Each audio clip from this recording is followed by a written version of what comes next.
दिल्ली की जनता के ऊपर ऐसा लगा कि एक मसीहा हिंदुस्तान दिल्ली में आ गया है।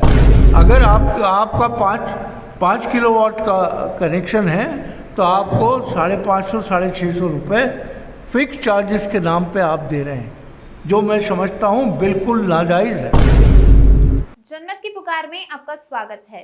पूर्व मंत्री हारून यूसुफ और अनिल भारद्वाज की प्रेस कॉन्फ्रेंस के दौरान बिजली कंपनियों की जगह सीधे उपभोक्ताओं के बैंक खाते में सब्सिडी हस्तांतरित करने की मांग की गई।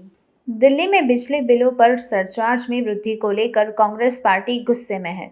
कांग्रेस नेताओं ने सवाल उठाया है कि दादरी संयंत्र से 500 मेगावाट बिजली सप्लाई खत्म करके महंगी दरों पर बिजली खरीदने के पीछे केजरीवाल सरकार का आखिर क्या मकसद है।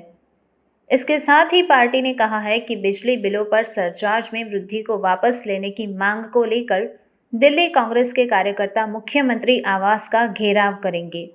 बृहस्पतिवार को दिल्ली प्रदेश कांग्रेस कमेटी कार्यालय राजीव भवन में आयोजित संवाददाता सम्मेलन को दिल्ली सरकार के पूर्व मंत्री हारून यूसुफ और कम्युनिकेशन विभाग के चेयरमैन एवं पूर्व विधायक अनिल भारद्वाज ने संबोधित किया। हमारे सभी आए इस पत्रकार वार्ता में पधारे पत्रकार साथियों का स्वागत है। प्रदेश कांग्रेस कमेटी की इस महत्वपूर्ण पत्रकार वार्ता में आज जो विषय है वो दिल्ली की सरकार और इसके मुखिया श्री अरविंद केजरीवाल जी 2015 से लगातार ये कह रहे थे कि दिल्ली में प्राइवेट कंपनियां डिस्कॉम जो है वो ज़रूरत से ज़्यादा मुनाफा कमा रही हैं और ये कंपनियां का ऑडिट भी नहीं हो रहा है। इनका CAG ऑडिट होना चाहिए, इन कंपनियों पे लगाम लगनी चाहिए। अगर हमारी सरकार आएगी तो हम जनता के हित में रेट भी इसके बिजली के दाम कम करेंगे और इस सब डिस्कॉम का CAG ऑडिट कराएंगे। परंतु जो हो रहा है उसके विषय में आज जो स्थिति है दिल्ली में पावर की जो क्राइसिस है, पावर के जो रेट बढ़ रहे हैं, उसके विषय में हमारे प्रदेश कांग्रेस कमेटी के बहुत वरिष्ठ नेता और दिल्ली में 10-11 वर्ष लगातार पावर के मिनिस्टर रहे श्री हारून यूसुफ साहब हैं, जो आज के इस संवाददाता सम्मेलन को संबोधित करेंगे और इस केजरीवाल और इनकी सरकार की जो झूठ है, जो असत्य है, उसकी पोल खोलेंगे। मैं निवेदन कर रहा हूँ, मैं आग्रह कर रहा हूँ श्री हारून यूसुफ साहब से कि वो पावर पे अपनी बात है। अनिल भाई बहुत बहुत धन्यवाद। यहाँ पर अत्रे जी जो हमारे स्पोक्स पर्सन हैं, अनिल भारद्वाज जी जो चेयरमैन हैं, यहाँ पर आए हुए तमाम बहुत पुराने और नए पत्रकार मित्रों, आज एक ऐसे विषय पे हम सब इकट्ठा हुए हैं जिस ढोंग को लेकर अरविंद केजरीवाल दिल्ली की जनता के ऊपर ऐसा लगा कि एक मसीहा हिंदुस्तान दिल्ली में आ गया है और खंबे पे चढ़कर बिजली का तार काटते हुए जो है वो लोगों की जो समस्याएं वो उठाने की बात की थी। वही अरविंद केजरीवाल जो बार बार डिस्कॉम्स पे, रिलायंस पे, टाटा पे भ्रष्टाचार का आरोप लगाते थे कि दिल्ली को लूट लिया और मैं CAG ऑडिट कराऊंगा। आज हैरानी की बात यह है कि 8 वर्ष गुजरने के बाद जो केस है वो लंबित है ऑनरेबल सुप्रीम कोर्ट के सामने। 4 साल से उसका जजमेंट रिजर्व है। अरविंद केजरीवाल और उनकी सरकार ने आज तक ये पहल नहीं की कि किस तरीके से उस जजमेंट को जो रिजर्व है उसको वो सामने आए ताकि दिल्ली के लोगों को एक राहत मिल सके। लेकिन चूंकि अरविंद केजरीवाल खुद इस तमाम भ्रष्टाचार में लिप्त हैं, आज जो बिजली की हालत दिल्ली की हो रही है, आज आप तमाम जो हमारे साथी यहाँ सभागार में मौजूद हैं, अगर आप अपने बिजली के बिल उठा के देखें तो आपको अंदाज़ा होगा कि बिजली की हालत क्या है। आज सब्सिडी की बात करके, ज़ीरो बिल की बात करके जिस तरीके से उज्ज्वला योजना आई थी और गैस के सिलेंडर करोड़ों में बांट दिए गए थे, जिनको सालों साल लोग जो है दूसरी बार गैस भरवाने नहीं गए, उसी तरीके से केजरीवाल जी ने कहा है अब सब्सिडी केवल उन्हीं को मिलेगी जो अप्लाई करेगा। मैं आपसे एक सवाल पूछना चाहता हूँ, ये हमारी मांग है कि जो सब्सिडी आज तक दी गई है दिल्ली के लोगों को, उस सब्सिडी का एक इंटरनल ऑडिट, फॉरेंसिक ऑडिट होना चाहिए, क्योंकि ये हमको नहीं पता, क्योंकि बहुत सारे गरीब मजदूर जो हैं वो सुबह निकलते हैं और मुश्किल से महीने में 80-90 यूनिट ही इस्तेमाल कर पाते हैं, और जो पेमेंट हो रही है वो किस हिसाब से हो रही है ये जानना दिल्ली वालों के लिए बेहद ज़रूरी है, क्योंकि ये भी एक बड़ा घोटाला है। केवल उठा के सब्सिडी दे देना, और इस सब्सिडी के नाम पे जिस तरह की लूट दिल्ली में हो रही है, आप हैरान हो जाएंगे। ये पेपर आपको भी दिया जाएगा। हमारे दौर में हम डिस्कॉम्स को हमने ये साफ इंस्ट्रक्शन थी कि पेंशन ट्रस्ट का पैसा जो है डिस्कॉम्स को बेयर करना है, क्योंकि जो हमारा एग्रीमेंट हुआ था उसके तहत जो एम्प्लॉइज़ दिल्ली विद्युत बोर्ड के उसमें गए थे, उनकी पेंशन का सारा जिम्मेदारी जो है वो डिस्कॉम्स की थी। और जब मैं मंत्री था उस समय तकरीबन 400 करोड़ रुपए के करीब जो है वो BSES से वसूल किए थे हमने पेंशन ट्रस्ट के लिए, और 227 करोड़ रुपए NDPL ने दिया था पेंशन ट्रस्ट को। अब अगर आप देखें 2016-17 से पेंशन ट्रस्ट का जो चार्ज थे वो पहले तो 1.5% किया उसको, फिर 2.5% हुआ, आज वो 7% हो गया। पावर परचेज एग्रीमेंट के ऊपर जो सरचार्ज की बात हो रही है, आपको हैरानी होगी कि हमारे दौर में जब कांग्रेस की सरकार थी तो केवल 4.5% चार्ज किया जाता था। आज की डेट में जून तक जो है वो 16.18 चार्ज किया गया है, पावर परचेज एग्रीमेंट का जो सरचार्ज है, लेकिन जुलाई से उसको बढ़ाकर 22% कर दिया गया। तो ये किस तरह की लूट है, पूछना मैं ये चाहता हूँ।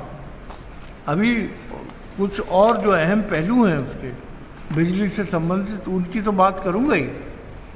ये एक शीट जो है वो आपको अभी दी जाएगी फिक्स चार्जेस के नाम पे। जब हमारी हुकूमत थी तो हम 20 रुपये पर किलोवाट चार्ज करते थे, आज वो 120-125 रुपये किलोवाट चार्ज कर रहे हैं। अगर आपका 5 किलोवाट का कनेक्शन है तो आपको 550-650 रुपये फिक्स चार्जेस के नाम पे आप दे रहे हैं, जो मैं समझता हूँ बिल्कुल नाजायज़ है। इसके अलावा आप पावर परचेज एग्रीमेंट जो है, इलेक्ट्रिसिटी टैक्स अलग से आप दे रहे हैं, पेंशन ट्रस्ट को आप अलग से पैसा दे रहे हैं। कुल मिला के जो सब्सिडी दिल्ली सरकार ने 2016 से 2020-21 तक दी है वो दी है केवल 11,743 करोड़ रुपए, 11,743 करोड़। और जो कलेक्शन किया है पेंशन ट्रस्ट के नाम पे, पावर परचेज एग्रीमेंट सरचार्ज के नाम पे, पेंशन ट्रस्ट के नाम पे, इलेक्ट्रिसिटी टैक्स के नाम पे, वो कलेक्शन जो है वो 37,227 करोड़ का है। अब आप अंदाज़ा लगा सकते हैं 11,000 दिया और 37,000 वसूल किया, इसका मतलब है तकरीबन कोई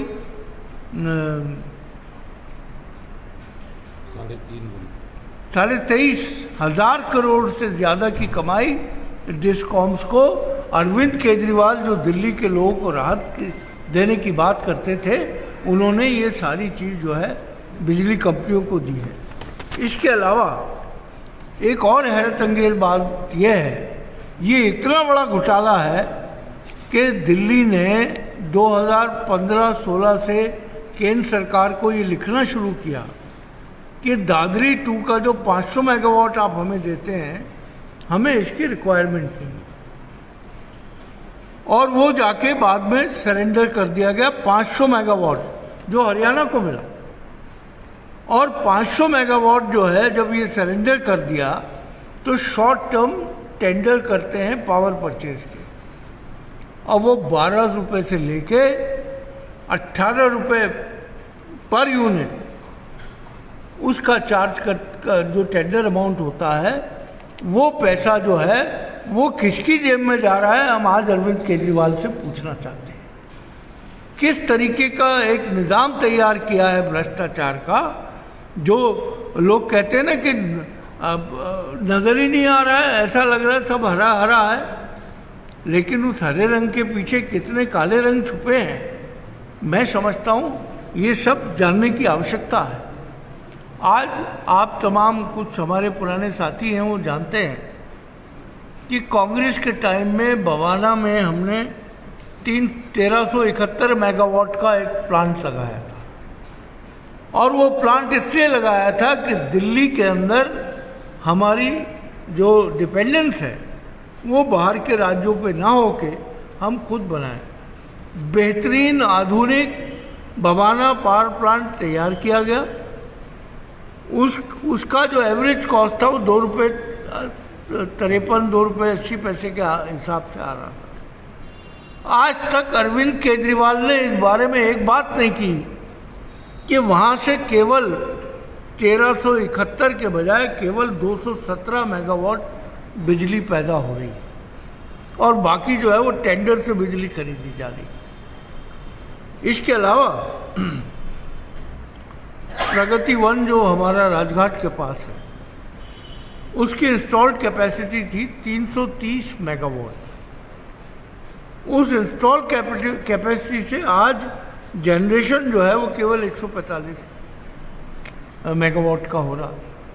तो अगर हम जो आज अब जो 500 मेगावाट जब हमने सरेंडर कर दिया दादरी 2 का एनटीपीसी को, तो चलकर आ जाते हैं अडानी जी अपनी पावर लेके।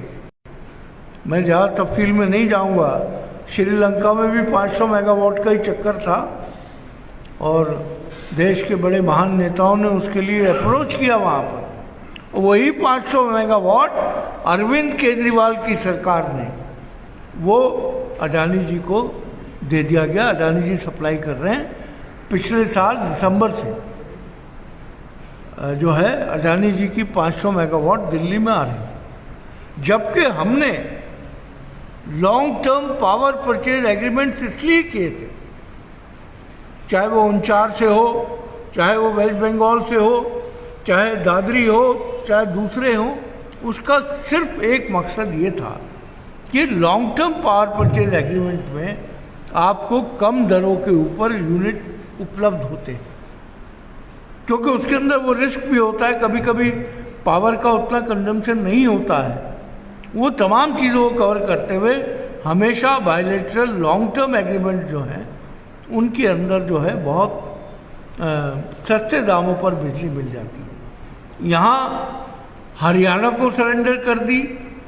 मुझे ये समझ में नहीं आता कि केजरीवाल जी के क्या क्या रिश्ते किससे किस तरह के हैं, लेकिन अगर आप इसको गहराई से देखेंगे तो आपको साफ लगेगा कि कभी वो भारतीय जनता पार्टी से मिल जाते हैं, कभी भारतीय जनता पार्टी के बड़े महान नेताओं को खुश करने के लिए अडानी जी को 500 मेगावाट दिल्ली में दे देते हैं। आज दिल्ली की हालत यह है कि लोग तराई तराई कर रहे हैं। अरविंद केजरीवाल जी तो ऐसा लगता है कि हातम ताई हैं। एक बादशाह होता है जो बांटने के लिए निकलता, पंजाब में 300 यूनिट दे दिए। जहाँ से इस आम आदमी पार्टी की शुरुआत हुई वहाँ 200 यूनिट देने के बाद आज दिल्ली के गरीब लोगों को ये धमकी दी जा रही है कि अगर आपको ये सब्सिडी लेनी है तो आपको अप्लाई करना हो।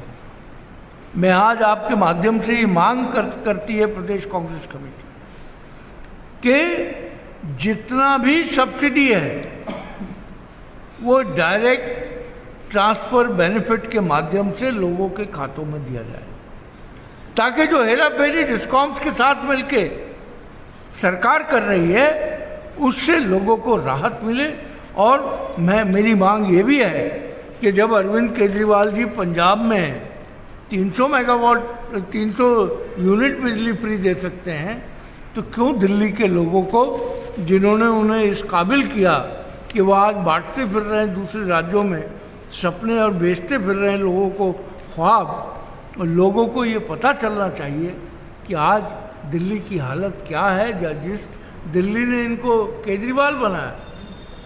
तो और बहुत सारे मुद्दे हैं, उन पे बाद में चर्चा बराबर कांग्रेस पार्टी करती रही है, लेकिन मैं समझता हूं कि आज जो सबसे अहम मुद्दा है कि केजरीवाल जी से हम मांग करते हैं कि सीएजी ऑडिट कराने के लिए सुप्रीम कोर्ट जाए और अपनी ईमानदारी अगर उनमें बची है थोड़ी बहुत तो जाकर सुप्रीम कोर्ट से जो जजमेंट पिछले 4 वर्षों से रिजर्व पड़ा है उस जजमेंट को निकलवाएं, और कोर्ट अगर आदेश देता है कि सीएजी ऑडिट करेगी तो मैं समझता हूं दिल्ली के लोगों को बहुत ज़्यादा राहत मिलेगी। आप लोग जानते होंगे, जो लोग 300, 350, 400 यूनिट खर्च करते हैं, अगर आप अपने बिलों के अमाउंट को 2013 के बाद से कंपेयर करना शुरू करें तो आज आपका बिल जो है 40% से ज़्यादा बढ़कर आपको मिल रहा है। आज आपकी सुनवाई नहीं है, आपका मीटर में अगर कोई खराबी हो जाए तो कोई सुनने वाला नहीं है। हमारे टाइम में मेरे घर पर, मुख्यमंत्री के घर पे बिजली के तमाम अधिकारी बैठा करते थे और निर्णय लिया करते थे कि गरीब आदमी परेशान हो। आज दिल्ली के अंदर जो झुग्गी झोपड़ी में रहते हैं, गरीब लोग हैं जो मजदूरी करके अपना जीवन व्यतीत करते हैं, मैं समझता हूँ उनको राहत देने के लिए हम दिल्ली के अंदर जो है सीएजी का ऑडिट होना लाजमी है। और अगर अरविंद केजरीवाल जी में थोड़ी भी ईमानदारी बाकी है, अगर वो किसी चीज़ पे थोड़े भी सच्चे हैं, तो कम से कम सीएजी का ऑडिट जो है वो जो है सीएजी से कराना चाहिए।